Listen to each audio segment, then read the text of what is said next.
Krishnakanth alias Krishna అంటే శ్రీ విష్ణు, వినయ్ గుమ్మడి అంటే Priyadarshi, Madhav Relangi alias Maddy అంటే రాహుల్ రామకృష్ణ. ఈ ముగ్గురు మంచి స్నేహితులు. సైంటిస్టులు కావాలనేది వారి కోరిక. పీహెచ్డీ కోసం లెగసీ యూనివర్సిటీలో చేరతారు. 5 ఏళ్లైనా పీహెచ్డీ పూర్తి చేయరు. కాలేజ్లో వీళ్ళు చేసే పనులు భరించలేక డాక్టరేట్లు ఇచ్చి పంపించేస్తాడు college principal Ranjit Vilukonda alias Srikanth Iyengar. ఊరికి వెళ్లే క్రమంలో ఈ ముగ్గురు భైరవపురం అనే గ్రామానికి వెళ్తారు. అక్కడ జరిగే కొన్ని సంఘటనలు, మాంత్రిక దళం చేసే మోసాన్ని గమనించి తాము కూడా టెక్నాలజీ ఉపయోగించి డబ్బులు వసూలు చేయాలనుకుంటారు. సైంటిస్టుల అవతారమెత్తి A to Z సర్వీసెస్ పేరుతో ఓ దుకాణం తెరుస్తారు. తక్కువ సమయంలోనే ఊరి ప్రజల అభిమానాన్ని సంపాదించుకుంటారు.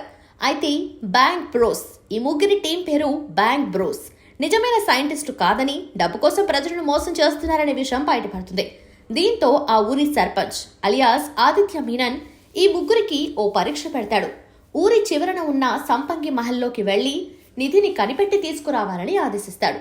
సంపంగి దెయ్యం ఉన్న ఆ మహల్లోకి వెళ్లిన తర్వాత బ్యాంక్ బ్రోస్కి ఎదురైన సంఘటనలేంటి, సంపంగి మహల్ కథ ఏంటి, ఇంతకీ ఆ మహల్లో నిధి ఉందా లేదా, చివరికి ఏం జరిగిందనేది తెలియాలంటే థియేటర్స్లో ఓం భీమ్ బుష్ చూడాల్సిందే.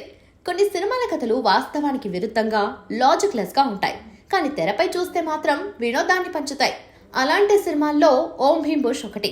నో లాజిక్ ఓన్లీ మ్యాజిక్ అనే టైటిల్ క్యాప్షన్ ఇచ్చిన దర్శకుడు శ్రీహర్ష అందుకు తగ్గట్టే ఓన్లీ స్క్రీన్ ప్లేతో తెరపై మ్యాజిక్ చేశారు. మంచి కథతో పాటు అందుకు మించిన కామెడీతో 2.5 గంటల పాటు ప్రేక్షకులను ఎంటర్టైన్ చేయడంలో శ్రీహర్ష సక్సెస్ అయ్యాడు.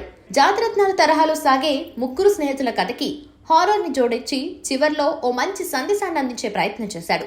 కొన్ని చోట్ల నవ్విస్తూ మరికొన్ని చోట్ల భయపెడుతూనే ఓ డిఫరెంట్ ఎమోషనల్ లవ్ స్టోరీని చెప్పాడు. టైటిల్లో చెప్పినట్లుగానే కథ ప్రారంభం నుంచి ఇందులో లాజిక్స్ ఉండవు. సంపంగి మహల్లో తాంత్రిక పూజ సీన్ తో కథ ప్రారంభమవుతుంది. ఆ తర్వాత వెంటనే కాలేజ్ ఎపిసోడ్ తో ముగ్గురు హీరోల క్యారెక్టర్లు ఎలా ఉండబోతున్నాయో చూపించాడు. ఈ ముగ్గురు భైరవపురం వచ్చే వరకు కథ స్లోగా అవుతుంది. అయితే ఆ మధ్యలో వచ్చే అడల్ట్ కామెడీ నవ్వులు పోయిస్తుంది. భైరవపురంలో bank bros A to Z services పేరుతో దుకాణం తెరిచాక అసలైన కథ ప్రారంభమవుతుంది. ఆ తర్వాత ఊరి ప్రజలతో ఈ ముగ్గురు చేసే పనులు నవ్వులు పూయిస్తాయి. ముఖ్యంగా సంతానం కలగటం లేదని వచ్చిన ఓ వ్యక్తికి వీరిచ్చే ట్రీట్మెంట్ సీన్ కి థియేటర్స్ లో పగలబడి నవ్వుతారు. అలాగే అర్ధరాత్రి ఈ ముగ్గురు సర్పంచ్ ఇంట్లోకి చొరబడి చేసే అల్లరి, ప్రియదర్శి ఆదిత్య మీనన్ కు సంబంధించిన సన్నివేశాలు పొట్టచెక్కలయ్యేలా నవ్విస్తాయి.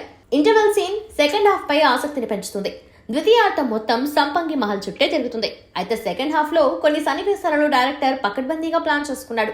ఎక్కడ హారర్ సీన్ పెట్టాలి, ఎలాంటి సీన్ కి నవ్వుతారు లాంటివి లెక్కలేసుకుని బలమైన స్క్రిప్ట్ రాసుకున్నాడు.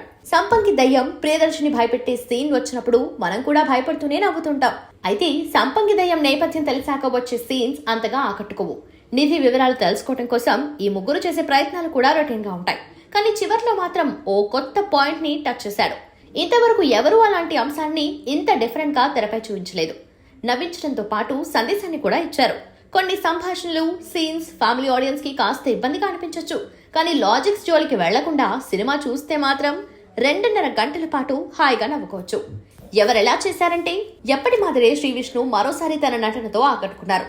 తన కామెడీ టైమింగ్ సినిమాకు చాలా ప్లస్ అయింది. క్రిష్ పాత్రలో ఆయన ఒదిగిపోయాడు. ఆయన చేసే ఇన్నోసెంట్ కామెడీ నవ్వులు పూయిస్తుంది. శ్రీ విష్ణుతో పాటు ప్రియదర్శి, రాహుల్ రామకృష్ణ పాత్రలు కూడా ఆద్యంతం నవ్విస్తూనే ఉంటాయి.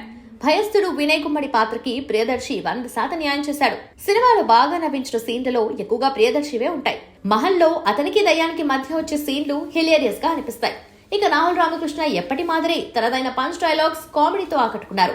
స్పెషల్ సాంగ్ లో ప్రియా వడ్లమాని అందాలు ఆరబోస్తుంది. ప్రీతి ముకుందన్, ఆయిషా ఖాన్, రచ్చరవితో పాటు మిగిలిన నటీనటులు తమ పాత్రల పరిధి మేర చక్కగా నటించారు. సాంకేతిక పరంగా సినిమా ఉన్నతంగా ఉంది. రాజ్ తోట సినిమాటోగ్రఫీ సినిమాకు ప్లస్ అయింది. ఆర్ట్ డైరెక్టర్ పనితీరు బాగుంది. సన్నీ అందించిన బీజిఎం కొన్ని సీన్లను నెక్స్ట్ లెవెల్ కి తీసుకువెళ్ళింది. పాటలు పర్వాలేదు. ఎడిటర్ విజయవర్ధన్ పనితీరు బాగుంది. నిర్మాణ విలువలు సినిమా స్థాయికి తగ్గట్లుగా ఉంది.